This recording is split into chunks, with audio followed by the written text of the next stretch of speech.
आप सब आज हम बात करेंगे surface tension.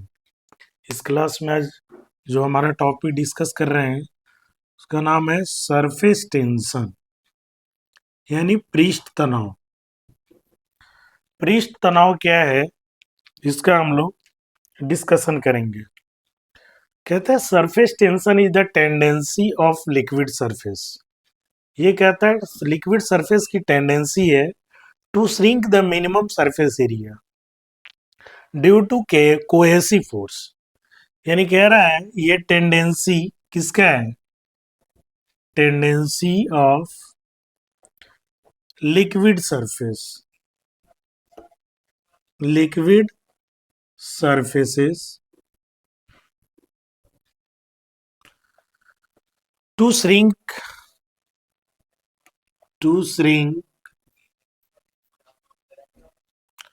to the minimum surface area, to the minimum surface area due to cohesive force और कह लें इंट्रामोलिकुलर फोर्स।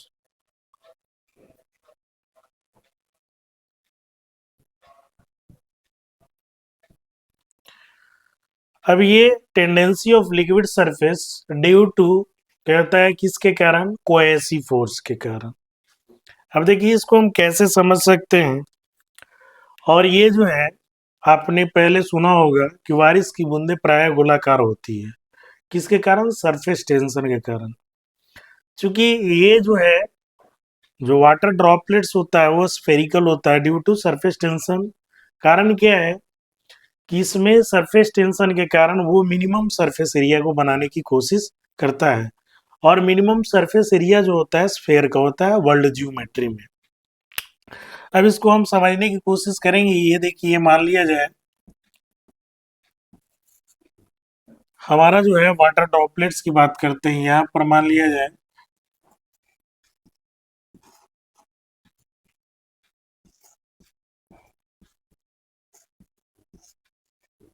अगर यहाँ है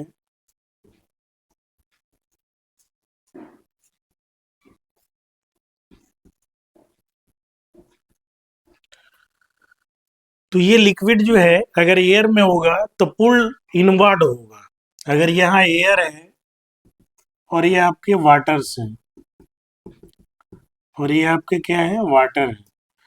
तो अगर एयर में होगा तो पुल्ड इनवर्ड होगा। यहाँ की अगर सरफेस पे बात करेंगे तो ये पुल्ड इनवर्ड होगा, नीचे की ओर जाएगा। और यहाँ अगर बात करेंगे कोहेशन फोर्स के कारण आपका जो होगा इसका जो कोहेशन फोर्स होगा लिक्विड का यानी bulk molecular are pulled from all direction. अगर इसमें होगा ऑल डायरेक्शन में इसका कोहेसिव फोर्स लगेगा। लेकिन इसमें जो होगा इनवर्ड डायरेक्शन में कोहेसिव फोर्स आपका लगेगा। यानी surface molecular are pulled inward. यानी सरफेस मोलिकुलर जो होगा सरफेस मॉलिक्यूलर जो होगा आपका पुल्ड इनवर्ड होगा। जबकि हम यहां बात करेंगे तो ये ऑल डायरेक्शन में होगा। यानी bulk molecules are pulled from all direction, pulled from all directions. ठीक है। अब ये देखेंगे जैसे हमारा क्लीनिंग ऑफ क्लॉथ, एग्जांपल इसका देंगे cleaning of cloth by soaps and detergent. जब हम कपड़े को साफ करते हैं डिटर्जेंट द्वारा या फिर आपका सोप द्वारा साफ करते हैं तो ये आपका एग्जांपल हो जाता है सरफेस टेंशन का। Floating of needle on surface of water. Needle जो होता है आपका वाटर पर अगर मान लिया तैर रहा है तो ये भी सरफेस टेंशन का उदाहरण है। तो कह सकते हैं अदर वर्ड्स में इसका कह सकते हैं टेंशन जो होता है आपका tension of the surface film of a liquid caused by attraction of particles in the surface layer by bulk of liquid which tends to minimize the surface area, यानी सरफेस एरिया को ये minimise करने की कोशिश करने की tendency जो है वो आपका सरफेस टेंशन कहलाता है। और ये कहता है elastic sheet like properties of the surface of liquid caused of intermolecular force, caused of intermolecular force। अब इसमें बात करता है कोहेसिव फोर्स और एडहेसिव फोर्स। ये जो कोहेसिव फोर्स है और एडहेसिव फोर्स है ये आपका किसका, इंटरमोलिकुलर फोर्स का है। तो अब कह सकते हैं इंटरमोलिकुलर फोर्स जो लग रहा है, द फोर्स ऑफ अट्रैक्शन और रिपल्सन एक्टिंग बिटवीन मॉलिक्यूल्स, यानी कह सकते हैं द फोर्स ऑफ अट्रैक्शन और रिपल्सन, अट्रैक्शन ऑफ एंड कह सकते हैं रिपल्सन जो है acting between the molecules, acting between the molecules is called intermolecular force, intermolecular force। Intermolecular force क्या कहता है, यानी वह फोर्स जो मॉलिक्यूल्स के बीच अट्रैक्शन या रिपल्सन लगता है वो इंटरमोलिकुलर फोर्स है।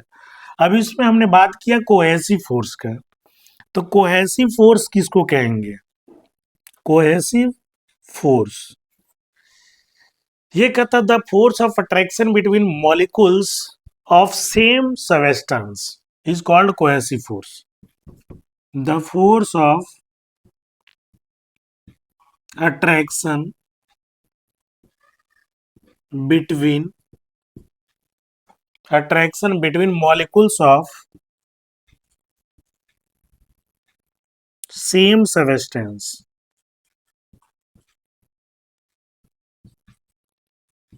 is called cohesive force. अगर समान अणुओं के बीच जो लगता है, जैसे वाटर है और वाटर पार्टिकल्स के बीच लगता है, तो वो कोहेसिव फोर्स कहलाएगा। ये कहता है cohesive force this force is larger in liquid, this force is larger मतलब कम, in liquid and least in gases, least in gases, gases में सबसे कम होता है किसका, कोहेसिव फोर्स का। अब जैसे मान लीजिए वाटर और वाटर पार्टिकल्स है, ये आपका वाटर पार्टिकल्स है, ये वाटर का पार्टिकल्स है, तो इसके जो लगेंगे दोनों के बीच जो फोर्स लगेगा वो आपका क्या होगा, वाटर और वाटर पार्टिकल्स के बीच जो सेम अणु है तो सेम अणुओं के बीच लगने वाला जो फोर्स होगा वो कोहेसिव फोर्स होगा। और यही इसका उल्टा एडहेसिव फोर्स, एडहेसिव फोर्स, ये एडहेसिव फोर्स कहता है the force of attraction between the molecules of different substance, the force of attraction between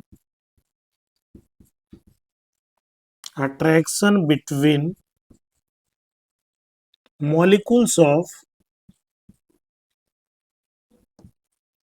different substance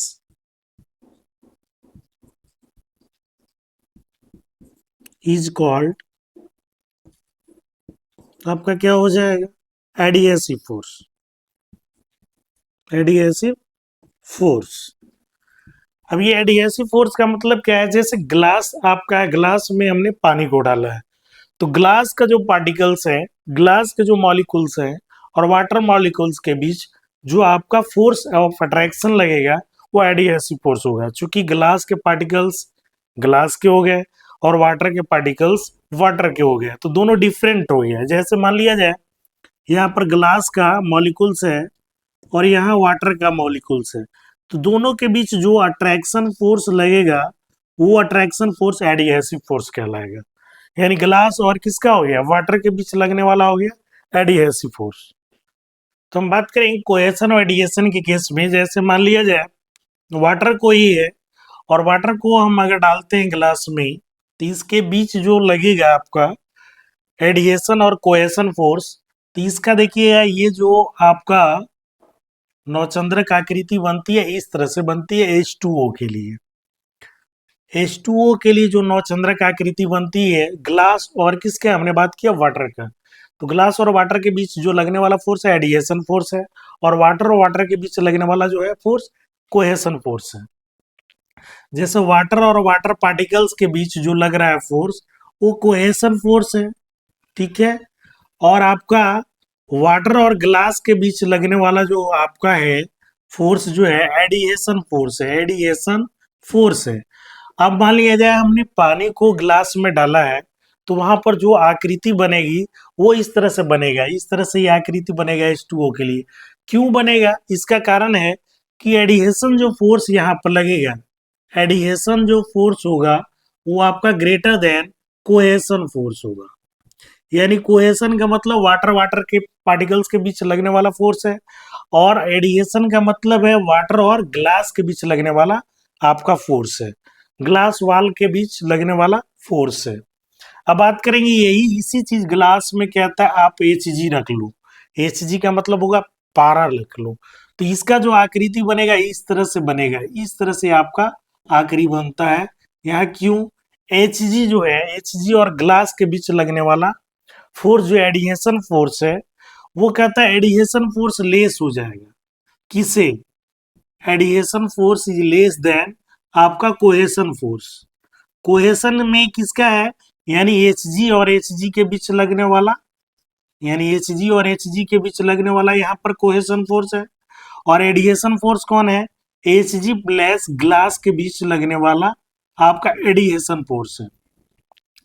तो यहाँ पर समझने की कोशिश कीजिए, जो Hg और Hg यानी पारा और पारा अणु के बीच लगने वाला जो कोहेशन फोर्स है वो ज्यादा हो जाता है, और जबकि एडिएशन फोर्स यहाँ पर आपका Hg और ग्लास के बीच लगने वाला जो एडिएशन फोर्स है वो कम हो जाता है। ड्यू टू दिस ये जो आकृति होगा, ये जो आकृति होगा किसका, यानी Hg के लिए, Hg को जब हम रखते हैं ग्लास में तो उस केस में आकृति इस तरह से बनता है। तो यानी ये surface due to surface tension के कारण ही है। अब ये सरफेस टेंशन कह सकते हैं कि the elastic sheet like properties of the surface of liquid caused of intermolecular force. तो इस तरह से भी हम डिफाइन कर सकते हैं, the elastic sheet like, elastic sheet like, sheet like properties of the surfaces, properties of the surfaces, surface की प्रॉपर्टीज है of a liquid, a liquid, liquid का है ना, लिक्विड का ये प्रॉपर्टीज है cause of intermolecular force, cause of intermolecular force. तो ये हमने क्या बोला, इंटरमॉलिक्यूलर फोर्स के बीच जो है आपका सरफेस, लिक्विड सरफेस का जो प्रॉपर्टीज है इलास्टिक होने का, तो वो कहलाएगा सरफेस टेंशन। आपने देखा जैसे मान लिया ग्लास में हमने किसको डाला, पानी को डाला, तो ये आकृति इस तरह से बनी। अब इसी पारा को हमने ग्लास में लिया तो आकृति इस तरह से बनी। ये किसके कारण है कि कोहेशन के कारण श्रिंक करेगा और सरफेस मिनिमम एरिया को बनाएगा, और वाटर भी अपने सरफेस मिनिमम एरिया को बनाना चाहेगा, ठीक है। तो अब बात करेंगे unit of surface tension, unit of surface tension. Surface tension की यूनिट क्या होगी, ये कहता है आपका सरफेस टेंशन को हम टी से अगर डिनोट करते हैं तो F upon L, force upon length होता है। अब इसका डिफाइन भी कर सकते हैं, if L is equal to 1 लेते हैं तो ये क्या हो जाएगा, T is equal to F. जब एल इजकल टू 1 लेंगे यानी यूनिट लेंगे तो टी इजकल टू एफ, तो इसको डिफाइन कर सकते हैं surface tension of liquid, surface tension of liquid है ना, surface tension of liquid is equal to that किसका, that the value of force, force के बराबर हो गया, the value of force T is equal to F हो गया, which acts on the unit, which acts on the unit unit length of imaginary line, length of imaginary line, ठीक है, line drawn on the surface of liquid, drawn on the surface of liquid, surface of liquid के ऊपर imaginary line जो drawn किया जाता है unit length के लिए, उसके आपका उस पर जो आपका फोर्स लगेगा वही सरफेस टेंशन कहलाएगा। यानी हम लिख रहे हैं T is equal to F upon L. तो एफ का जो मात्रक हम निकालेंगे, एफ का अगर ऐसा ही मात्रक करें तो एफ न्यूटन में और एल क्या हो गया, मीटर में। तो इसका जो मात्रक होगा ऐसा ही मात्रक न्यूटन प्रति मीटर होगा। यह कहता है आपका, अगर डायमेंशन की बात करेंगे तो इसका डायमेंशन mt-2 होता है, mt-2 होता है, ये इसका डायमेंशन हो गया। कभी कभी पूछता है कि सरफेस टेंशन का डायमेंशन क्या होता है, तो mt-2 होता है। यह कहता है जो सरफेस टेंशन होता है स्केलर क्वांटिटी है, इस चीज का ध्यान रखेंगे। आपका जो है क्वांटिटी कौन सा है, स्केलर क्वांटिटी है। आप देख रहे हैं बोलेंगे कि फोर्स यहाँ पे फोर्स अपॉन लेंथ है तो इसको तो वेक्टर क्वांटिटी होना चाहिए, नहीं, यह स्केलर क्वांटिटी है because of its magnitude is constant.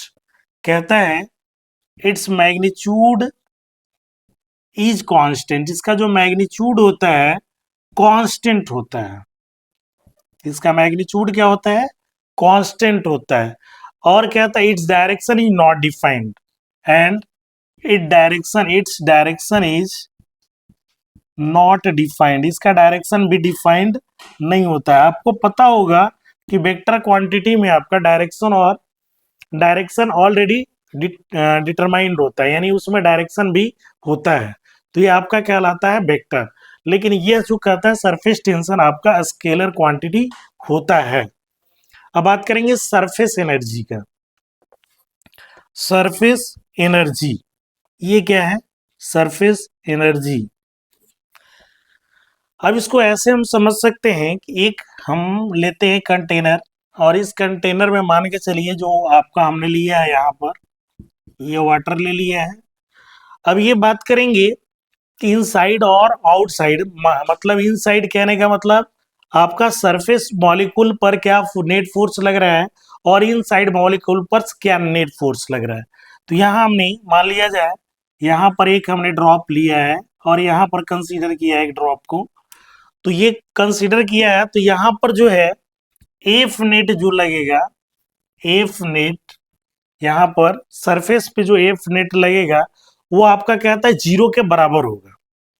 F net क्या होगा, यानी नेट फोर्स जो लगेगा वो 0 के बराबर क्या होगा, आपका होगा 0 के बराबर होगा। मतलब ये कह रहा है, सॉरी, यहाँ पर एफ 0 के बराबर नहीं होगा, एफ नेट 0 के बराबर नहीं होगा, जबकि यहाँ पर एफ नेट जो फोर्स होगा, एफ नेट फोर्स होगा 0 के बराबर होगा। तो कहता है कि कौन स्टेबल होगा कौन स्टेबल नहीं होगा। तो इनसाइड ये जो मॉलिक्यूलर्स हमारा है, इनसाइड जो मॉलिक्यूल्स है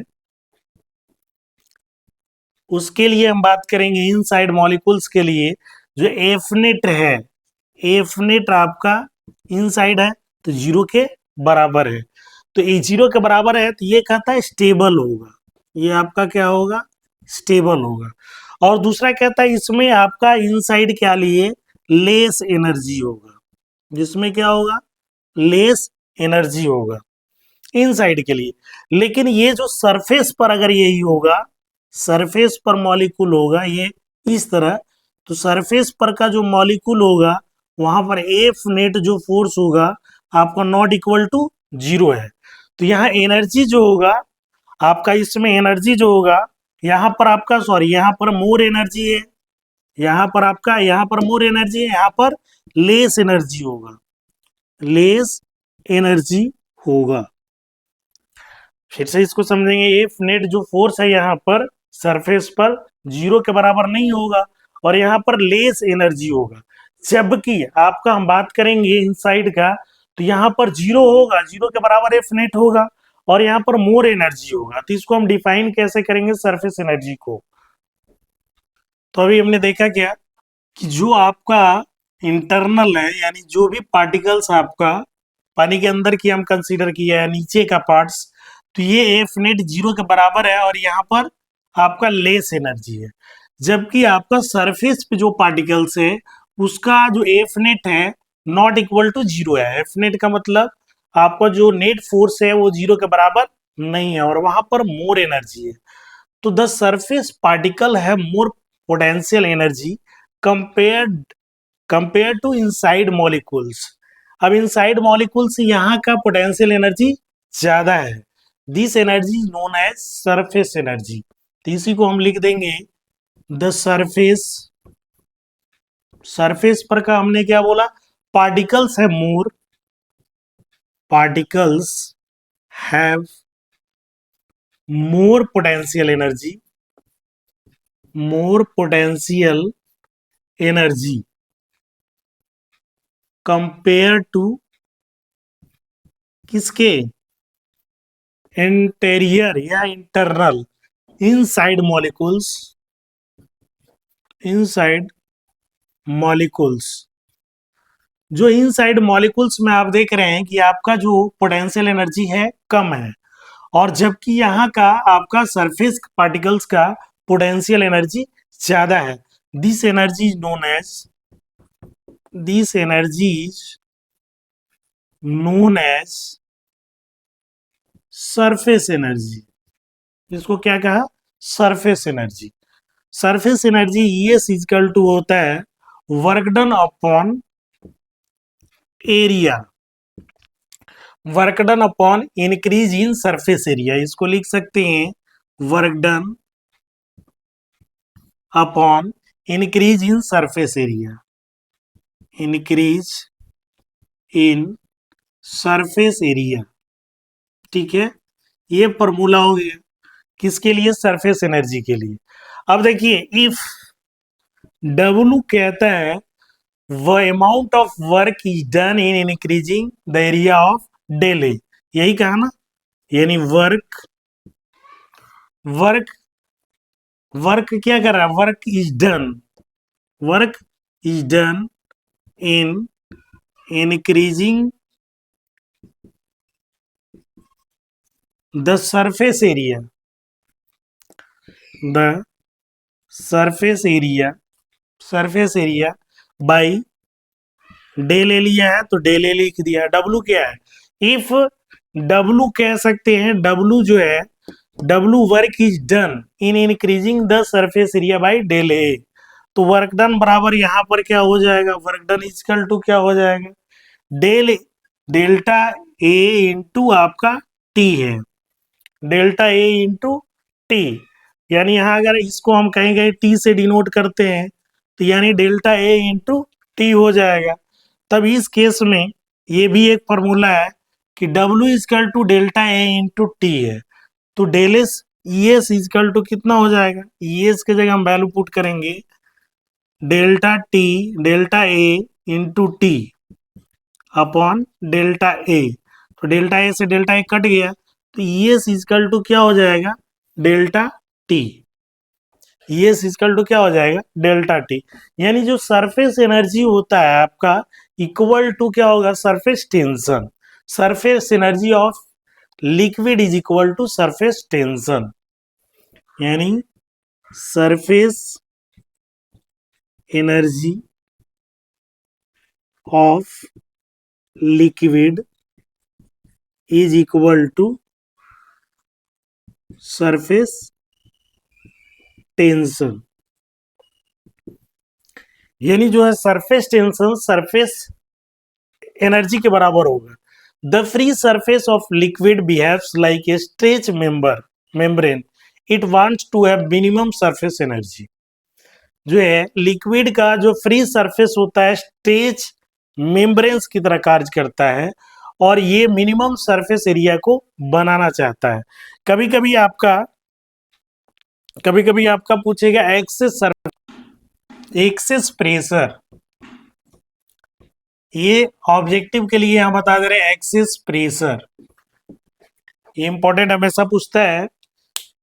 for a spherical liquid of drop, for a spherical liquid of drop, spherical liquid of drop के लिए एक्सेस प्रेशर जो होता है P इजकल टू 2T/R होता है। 2T/R, T क्या है हमारा? सरफेस टेंशन है। T हमारा है सरफेस टेंशन, ठीक है। अगर यही कहता है for an air bubble in liquid excess pressure, for an air bubble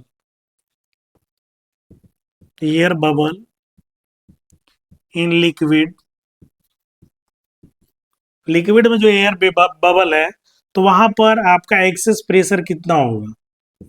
access pressure P is equal to 2T/R, ये भी कितना है? P is equal to 2T/R।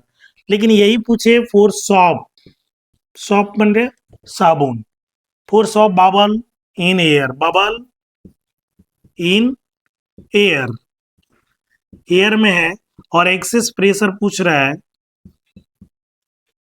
Access pressure P is equal to यहाँ होता है 40/R। तो आप इस तरह से देख रहे हैं कि सब में आपका P किसके इनवर्सली प्रोपोर्शनल टू R है, तो यहाँ कह सकते हैं excess pressure delta P inversely proportional to R होता है। यानी कह सकते हैं R जो है रेडियस ऑफ कर्वेचर है, रेडियस ऑफ कर्वेचर है, रेडियस ऑफ कर्वेचर है। अब यहां पर देखेंगे रेडियस ऑफ कर्वेचर, कैपिलरिटी, तो कैपिलरिटी एक फेनोमिनन है जिसमें राइज और fall of liquid in capillary tube, कहता है द फेनोमिनन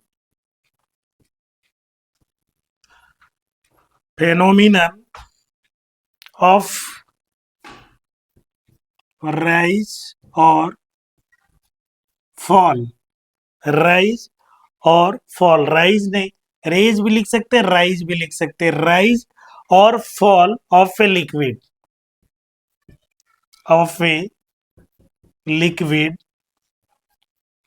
कहा? In a capillary tube, in a capillary tube is called capillarity. Capillarity एक घटना है जिसमें कैपिलरी ट्यूब के अंतर्गत जो आपका लिक्विड का राइज और फॉल होना होता है उसको कैपिलरिटी कहते हैं। तो पहले समझते हैं कैपिलरिटी ट्यूब, कैपिलरी ट्यूब का मतलब क्या है? यहां पर कहता है अगर लेंथ ग्रेटर देन डायमीटर है, लेंथ ग्रेटर देन डायमीटर है, यानी जिसका लेंथ बहुत ज्यादा है और डायमीटर बहुत कम है तो उसको कहते हैं कैपिलरी ट्यूब। ये fine uniformly bore tube open at both and is called capillary tube. अब यहाँ फॉर्मूला है कैपिलरिटी का, इसका हाइट कितना फॉर्मूला होता है? तो H इक्वल टू होता है 2T cos theta upon R रो जी। ये फॉर्मूला हमेशा पूछता है कि H जो कैपिलरी ट्यूब के लिए H जो है 2T cos theta upon R रो जी होता है। तो इस तरह से हमने सरफेस टेंशन और कैपिलरिटी का देखा क्या और कैसे डिफिनेशन और इसका व्यंजक कैसे हम फाइंड आउट करते हैं। तो ओवरऑल हमने ये समझाने की कोशिश किया कि सरफेस टेंशन क्या है, इसके एग्जांपल्स क्या हैं और कैपिलरिटी क्या है, इसके फार्मूला क्या है, सरफेस एनर्जी क्या है। अगर कोई डाउट हो तो आप इसमें क्वेरी में डाल सकते हैं और कोशिश करेंगे कि अगर किसी तरह का कंफ्यूजन हो तो इसे हम क्लियर कर दें। धन्यवाद।